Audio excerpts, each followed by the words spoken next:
Hello, I'm Ben. Welcome to the channel. So today we're going to talk about this recent storm, Helene, however you pronounce that, left basically at least 128 dead.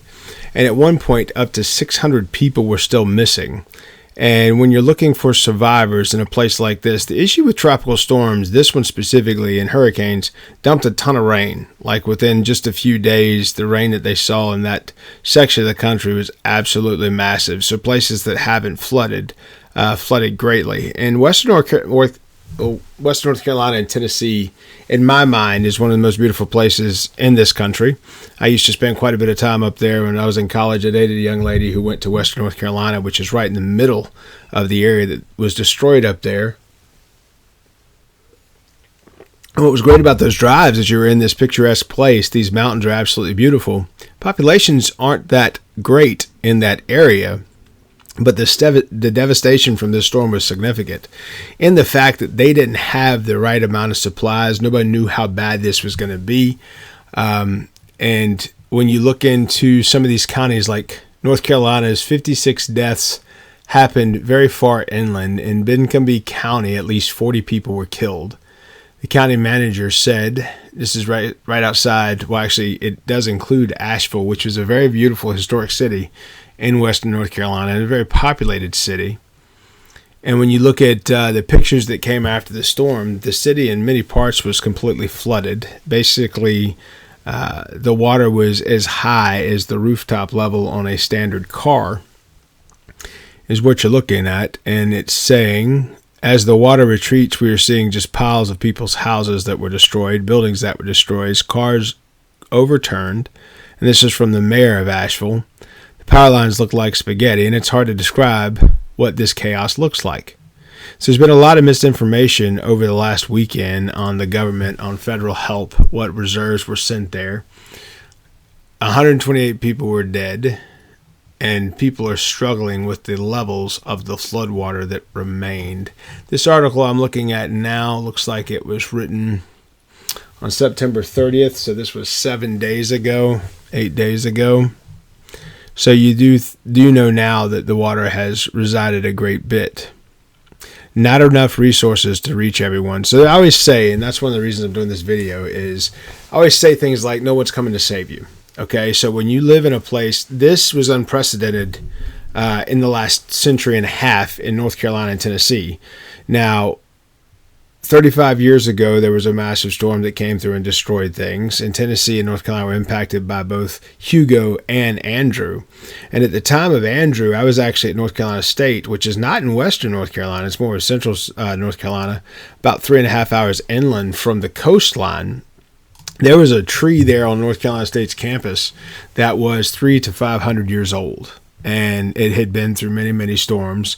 But Andrew ripped that sucker out of the ground and tipped it on its side. So, you never know how devastating storms should be or can be. That's why when people talk about being prepared, and someone said you cannot ever, specifically prepare for a storm like Helen. Well, they thought that same thing in Hugo and Andrew. And here's the truth of it. 3 hours inland, you would not expect to take wind damage and take storm damage. That's just the natural response to some of these things. But this one was severe, and people were not prepared. So the call out for the resources was overwhelming. While images of Western North Carolina looked catastrophic, things were even more devastating in person. Talked about one lady that drove 25 minutes to get to his grandmother's house, and then they had to drive 2.5 hours to get supplies to the grandmother for her diabetic medications and diabetic needs.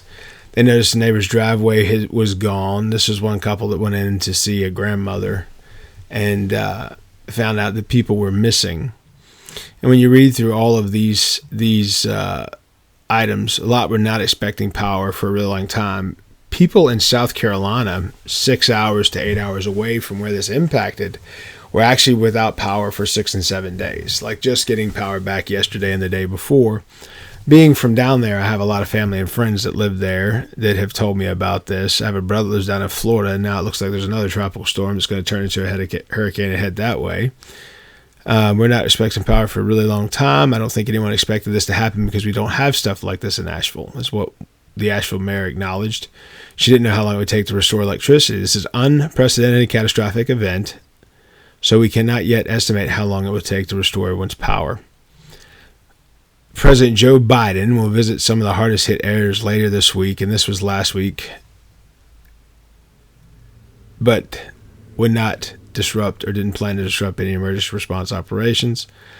Apparently Biden did get by there after the fact. I think Trump went in and got a bunch of money sent that way. I saw that Dolly Parton donated $1 million, and then the businesses that she started matched that. So you had $2 million coming from Dolly Parton for Western North Carolina and Tennessee. She is a Tennessee resident. There is a lot of Dolly Parton fan and love up there. There's a little Six Flags like Carowinds place that's called Dollywood up in North Carolina, which is a little theme park that's been there for the last, I think, probably nearly 40 years.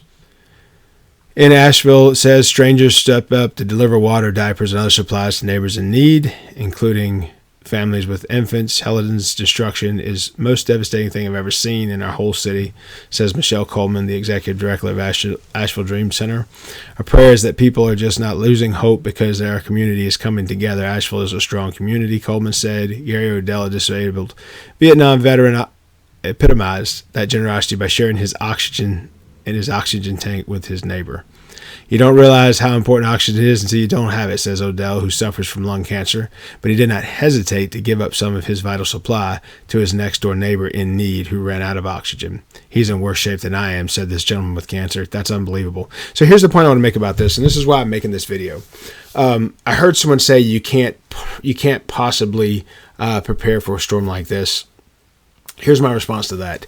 If your house is devastated and everything is washed away, you're absolutely correct. There's nothing you can do to keep an act of nature like a hurricane from ripping everything you've prepped and put aside for it out of your hands. It's very possible that you lose everything. But these folks, like the gentleman next door to this gentleman, his house was fine. It was still there. And he didn't have oxygen for himself. So here's my point. If you're diabetic or you have some type of medical supplies, you should have a month's worth on hand. Why? Because in an extreme situation like this, it may be weeks before they get you restored. Most likely it's not going to be a month. But these houses and parts of these towns that are gone away, a lot of those will not come back.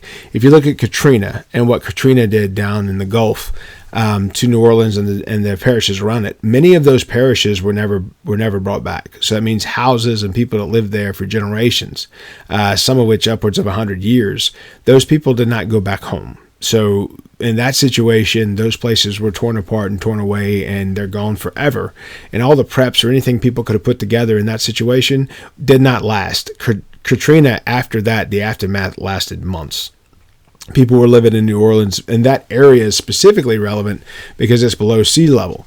This area, on the other hand, was much different. It's a high place in the mountains, but basically the cities and towns are in bowls in the mountains. So when you receive the amount of rain that they did, those bowls are what fills up. So it emulates what it would be like at sea level or below sea level, which is why you saw the level of devastation.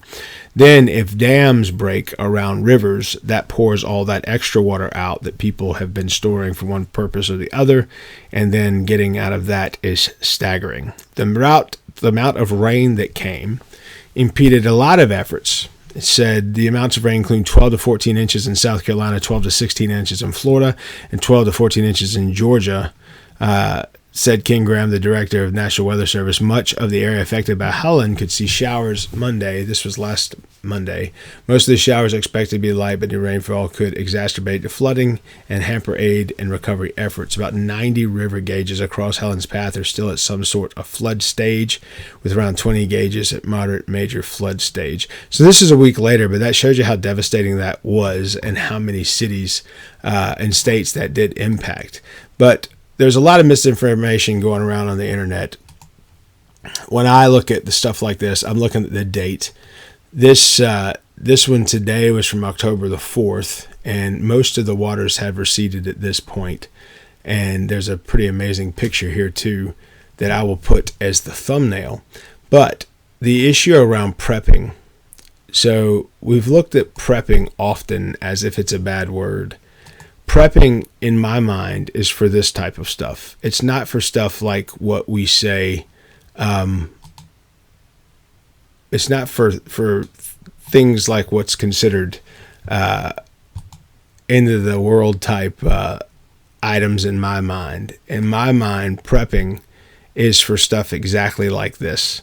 It is for natural disasters, so you can help your neighbors survive it, so you yourself can better survive it, and so you can sustain living after this situation has receded. That's kind of the point of what I would make about this, is that you want to have on hand 1 month's worth of whatever you need, so that after the storm recedes, you can survive until supplies reach you. Because the roadways and things like that can be destroyed. So I want to switch gears and talk about prepping for a moment. A few years ago in Texas, we had a snowstorm that left 12 inches of snow on the ground here and then 3 inches of ice on top of that. And elsewhere in the world, they get a lot of snow. They get 6 to 12 inches or feet every single year, between 10 inches and 12 feet every year, if you look at Western New England, Canada, and places like that. Here's the point. In Texas, we don't have what you need for that. However, our summers get to 100 degrees and may sustain that over 30 to 60 days. The worst was over 90 days, and that happened about a decade ago.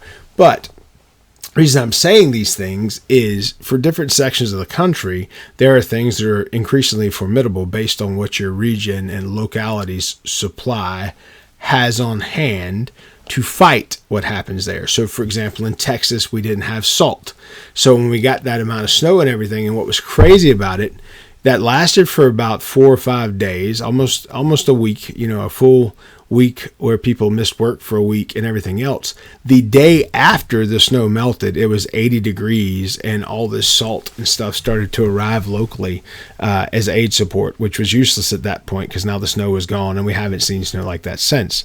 So here's the point about the prepping and doing what you can in your own home. If you're on medicines, have medicines, etc., you need to have a month on hand. If you're in industry and you need supplies, raw materials, etc., to build what you do, you need to have a month's worth on hand.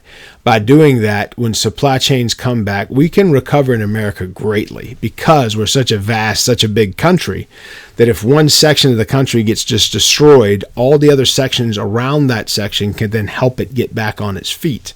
So if you can weather the first week of devastation, and what you need, your house, your business, etc., remains. So it's still standing. It's not wiped away by a hurricane or a tsunami or an earthquake or those type things. Then most likely you can be recovered to some percentage by the end of the first week.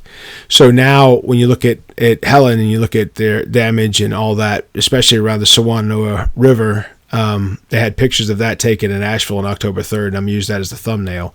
Basically, when all that water came through, that river flooded and that whole place was wiped out. And you have towns that the river valley they're in was so full of water that it washed out the whole town. The place looks like a parking lot now. The buildings and everything are gone.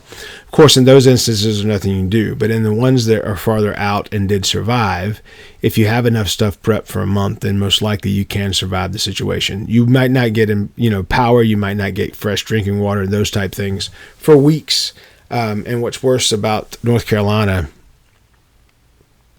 the death number is the highest that they've seen in nearly 20 years from a storm. Basically 213 was the number that it had grown to by Friday from initial thoughts of 600 missing. 75 people are still actively missing since Friday. 3 have been recovered through the weekend, so it's down to 72 now. Those 3 were all recovered deceased. So this storm, the issue with it was the rain and the floods.